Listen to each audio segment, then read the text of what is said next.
Pregnancy সময়ত অমিতা আৰু আনাৰস খাব পাৰি নে নোৱাৰি? এইটো এটা সঘনাই সোধাৰ প্ৰশ্নৰ ভিতৰতে পৰে, কাৰণ যেতিয়া মহিলা এগৰাকী প্ৰেগনেন্ট হৈ আমাৰ ওচৰত চেকআপত আহে, তেওঁ সোধা প্ৰশ্নবিলাকৰ ভিতৰত এইটো এটা অন্যতম প্ৰশ্ন হয়।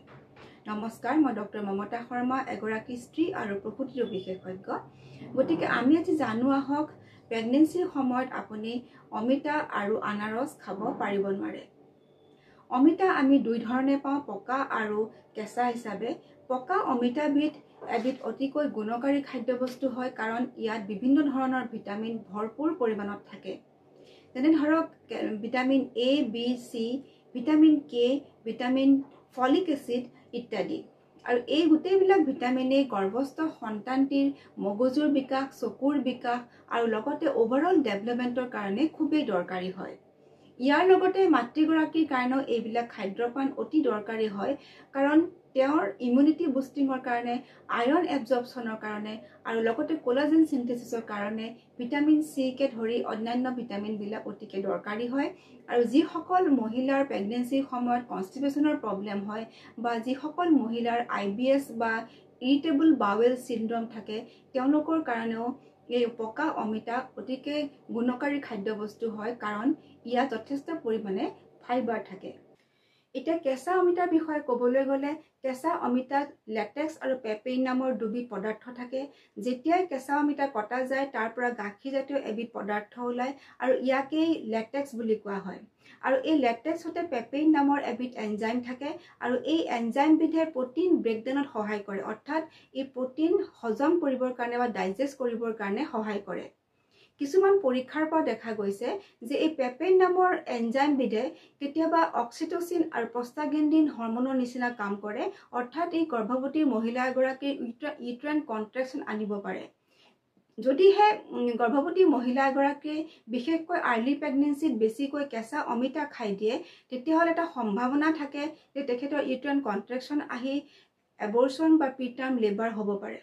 গতিকে বিশেষকৈ প্ৰেগনেন্সিৰ আৰ্লি পাৰ্টত কেঁচা অমিতা বেছিকৈ নাখাবৰ কাৰণে উপদেশ দিয়া হয়। এতিয়া যদি আমি আনাৰস বা পাইনাপেলৰ বিষয়ে ক'বলৈ যাওঁ, আনাৰসো এবিধ অতিকৈ গুণকাৰী খাদ্যবস্তু হয়, কাৰণ ইয়াতো যথেষ্ট পৰিমাণৰ খাদ্যপ্ৰাণ, ভিটামিন আৰু মিনাৰেলছ থাকে, যেনে vitamin A, B, C, folic acid আৰু বিভিন্ন ধৰণৰ মিনাৰেলছ যেনে কেলছিয়াম, পটাছিয়াম আৰু ফাইবাৰ। গতিকে এইবিধ ফল গৰ্ভস্থ সন্তানটি আৰু মাকগৰাকী দুয়োৰে কাৰণে অতিকে উপকাৰী হয়।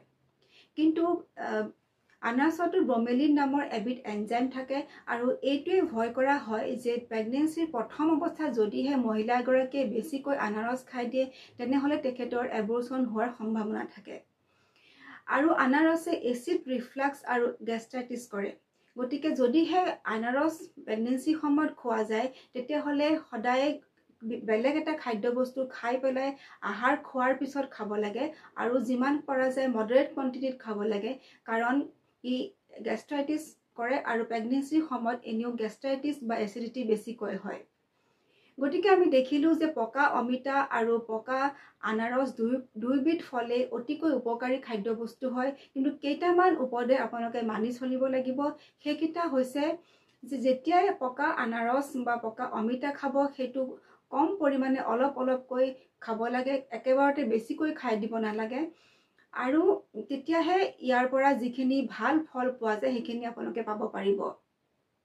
দ্বিতীয় কথাটো হৈছে, যদিও কমকৈ দেখা যায়, কেতিয়াবা আনাৰস বা পকা অমিতাৰ প্ৰতি কিছুমান মানুহ এলাৰ্জিক থাকিব পাৰে।